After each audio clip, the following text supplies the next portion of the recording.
with this first milestone of August 12th and basically the declarations for Article 5 and 11, it was just the starting point because the data that was asked, it was already a challenge for many companies, I think, but it wasn't very deep into the specs, for example.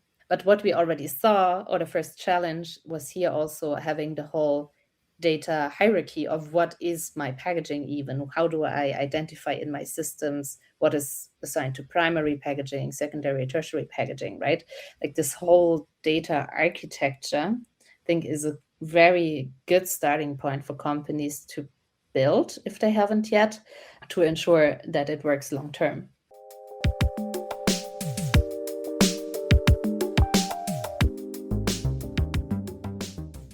Hello and welcome to the latest edition of Packaging Europe's Sustainability Perspectives podcast. My name is Elisabeth Skoda. I'll be your host today.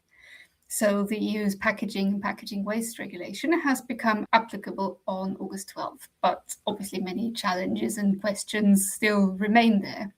And in June, software experts Recida have officially launched their dedicated Recida PPWR navigator, which sets out to be a comprehensive end-to-end compliance solution designed specifically for the PPWR and help clients to navigate that.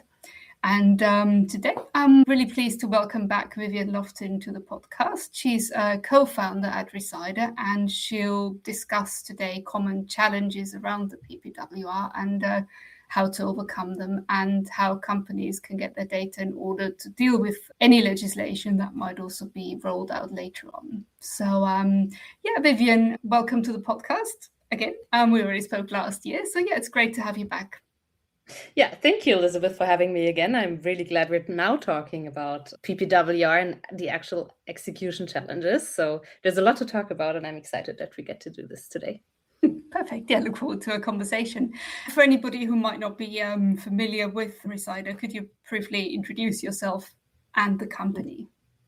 Yeah, happy to do that. So my name is Vivian. I'm one of the founders and managing directors of Recida. We are a German-based software company, and we dedicated our lives to packaging sustainability. So we founded a company back in 2020, even before PPWR was there. I cannot even believe that because, well, now I think I use this term 10 times a day, at least.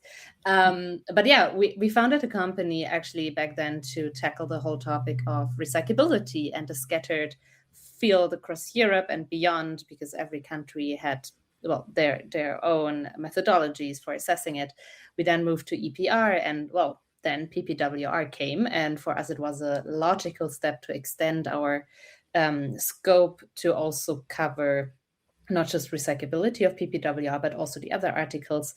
So the full on basically end-to-end compliance journey in our software.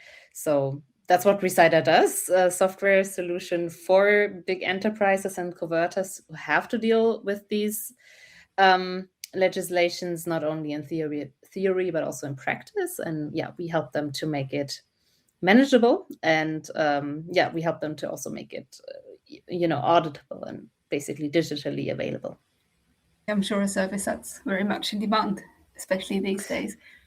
When we founded the company back in 2020, of course, there was already demand for all these topics and for software to help manage these topics. But I think the demand has really increased over the last couple of years.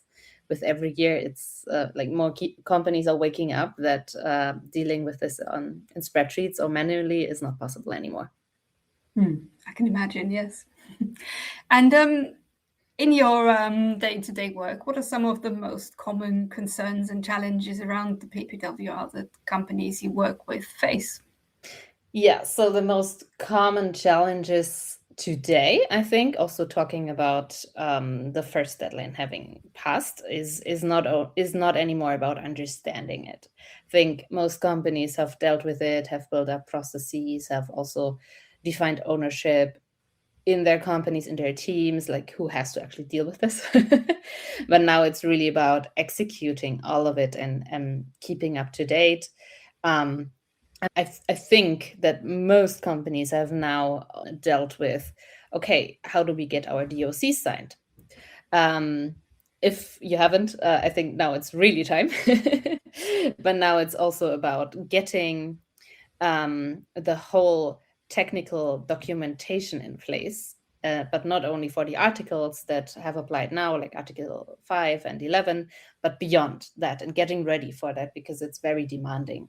And the DOCs, we always say it's just the tip of the iceberg, because, well, in the end, that's what auditors will ask for, right? But and that's also what you want to have in place. But at the end, it's just a PDF document that you sign. It's just your pledge that, hey, my packaging is compliant.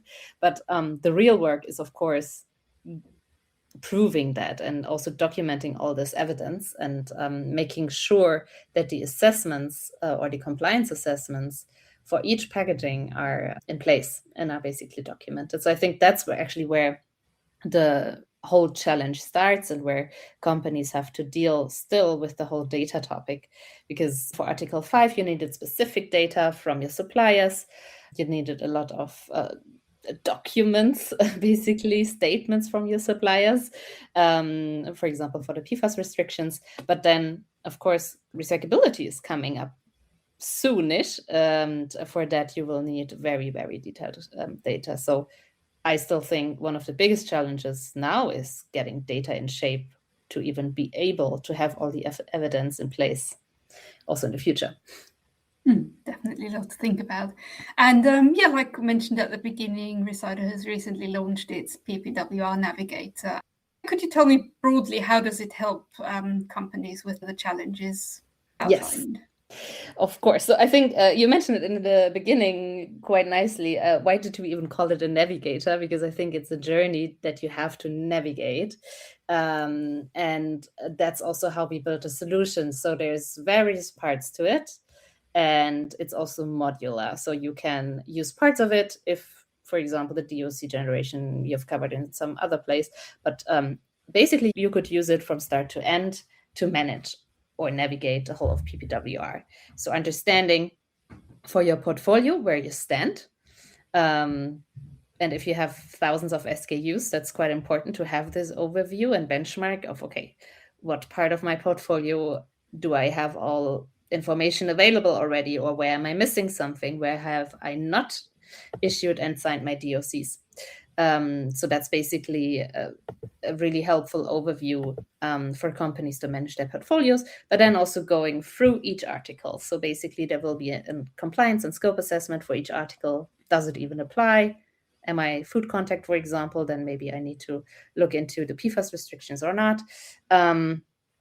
Then doing the actual compliance assessment, seeing, okay, what are the different rules or criteria I have to comply with, and then at the end of it, getting the results. And if the result is positive, well, you can generate your DOC and your TD. So basically having also the documentation in place. Part of that, and that's, I keep on talking because it's quite a lot. It's a very comprehensive solution. Part of that is also managing the suppliers, because, well, the one thing is the spec data that you need, of course, to do these assessments, but the other part is also get your evidence behind that for the technical documentation. So also linking documents and things like that from your suppliers. It's really important. And last but not least, the actual documentation, so the declaration of conformity and the technical documentation. We are providing templates based on industry work that has been done, but are also checked with legal representatives to ensure that the guidance or templates we provide are bulletproof. But of course, some companies want their own templates, so that's also something we support. So you see, it's a lot to navigate. That's also why we called it a navigator. But in the end, it's supposed to be an all-in-one solution. So not just the documents, not just the data. It's basically from data to the final documents, one solution. And obviously, there are a lot of compliance tools hitting the market right now. And what would you say makes Resida's approach different? Yeah, I think that's the approach that we chose, to have it all in one solution embedded. That's not even just for PPWR, but beyond. So our goal was to not have a separate PPWR solution, because well, PPWR is, I think, the main challenge for many companies right now, but it's only one challenge. So we keep on dealing with EPR. So for example, the EPR declarations. We also just launched our North American collaboration with the APR. So also going beyond Europe, there are recyclability criteria and EPR criteria to fulfill. So I think that's really important to understand, that our solution is not supposed to be a siloed PPWR solution, but it's embedded in a bigger system. So companies, especially international companies, can have one solution for many use cases. I think where we come from recyclability. So the whole system is already structured in a way that it can deal with the complexity also for recyclability criteria that are coming. So the solution is not just a declaration of conformity generation tool, but it's really like guiding you through also the future articles. And I think that's quite important to think ahead and not just have a short-term patch for the challenge, but a long-term strategy and a long-term solution that companies can integrate into their processes and basically cover various use cases with it. Would you like to talk a bit more in depth about some of the key features of the PPWR Navigator? Of course. I think one one key feature is definitely the whole topic of how we handle mass data.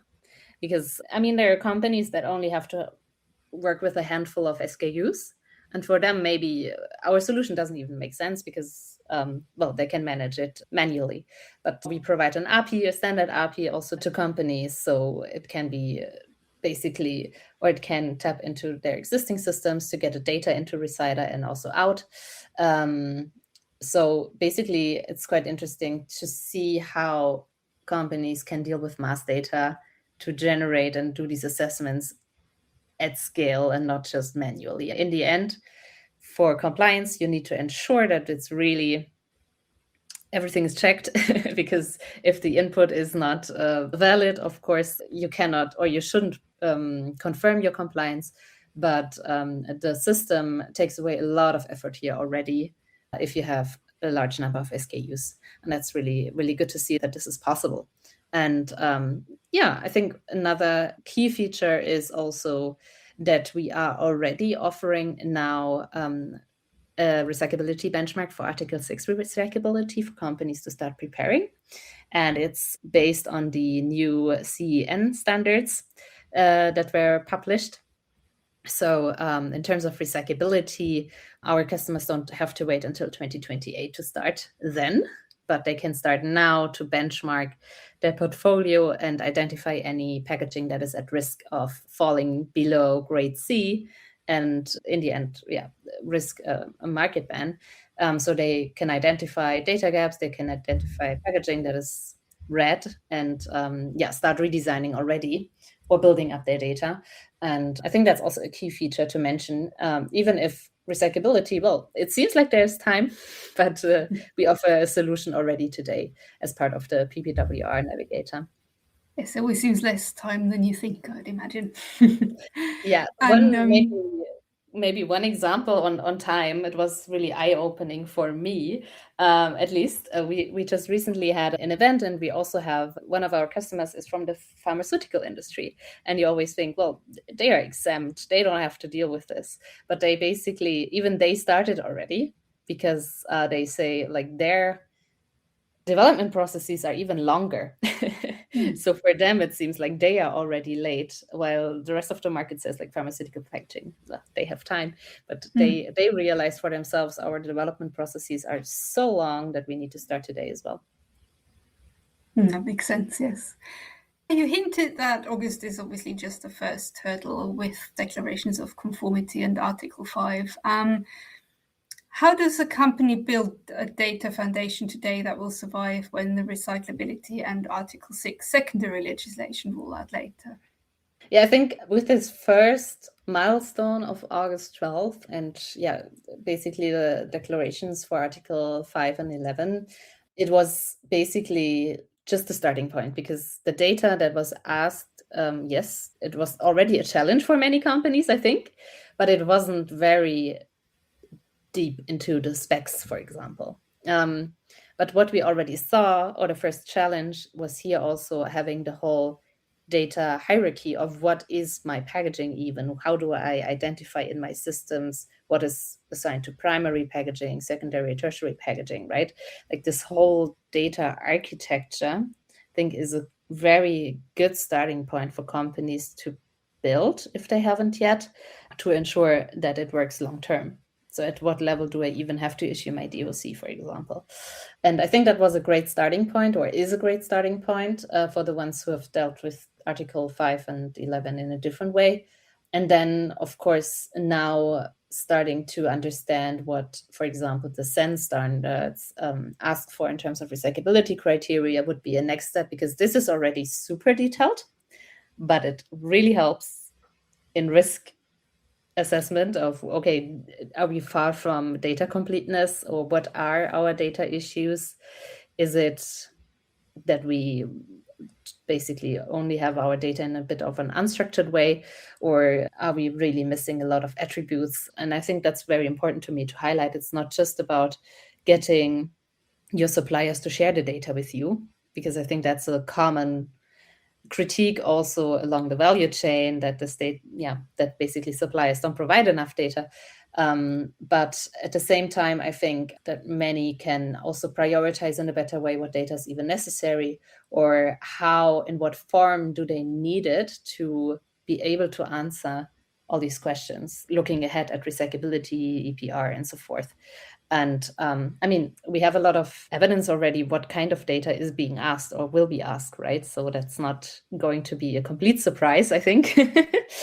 But of course, there's a lot of work that can also be done today, and not just asking the suppliers for more data, but in setting up the systems so they are structured and they basically cover, or we can also work with heuristics, right? And making smart rules. If you're a cosmetics producer, maybe you don't have information about food contact packaging, but that can be a rule to automatically fill out such questions, right? And knowing your portfolio, I'm sure there are always more rules that can be filled. But I think in this whole thing, it's clear to say it's a journey. You will never start and have 10 missing data fields and the next day they are filled. So it's definitely something where we advise our customers to start early, start in a structured way, and then go step by step, and understand that it's an iteration or an iterative process to follow to get this robust data for the future. To wrap up our conversation today, what would be one tip you give to companies when it comes to tackling the challenges of the PPWR? Just nailing it down to one tip is it's not easy. But for me, what I really like in conversations, if basically market players don't see it as a one-time project. If they don't see it as like, okay, now we're done with August 12th, like what next? But they see PPWR as a whole journey. I think that's one thing for me from a strategic point of view that's very relevant. And in that whole strategy and mindset about how to deal with PPWR, I also always advise to communicate it internally also as an opportunity, as a long-term project, as something that needs a lot of resources because of the potential impact if you fail, that it also has high relevance. And basically companies don't need to build their own solutions. They don't need to build their own templates for the DOC. They don't need to build everything from scratch themselves. There are solution providers like us. There are many industry associations and initiatives that also build working groups to exchange on best practices on how basically companies can manage it successfully. And I think participating in that and learning from each other and working with someone like us also to really manage it and not have lots of spreadsheets and manual work is definitely something I would advise. And hopefully we won't get very sick of PPWR or saying and talking about PPWR too soon. Maybe some are already sick of it, but I think we've now survived August 12th. I think that's positive. So let's look at it in a positive way and see the opportunities of, also achieving, of course, more sustainable packaging through that. Absolutely, yes, that's of course the end goal. That's very important. Great. That brings us to the end of our conversation today. Thank you very much, Vivian, for being here today and for sharing your insights. Yeah, thank you, Elizabeth. Always nice to be here. Thank you very much. And if you'd like to hear more from Resida, they'll also be at Packaging Europe Sustainable Packaging Summit, and obviously they will also discuss PPWR, but also a lot of other packaging sustainability topics. And the Sustainable Packaging Summit will again take place in Utrecht in the Netherlands from November 10th till November 12th. So we look forward to seeing many of you there, hopefully. And also make sure you subscribe to the podcast on whatever platform you might be listening to it so you don't miss out on any of the latest episodes. Thanks very much. Goodbye.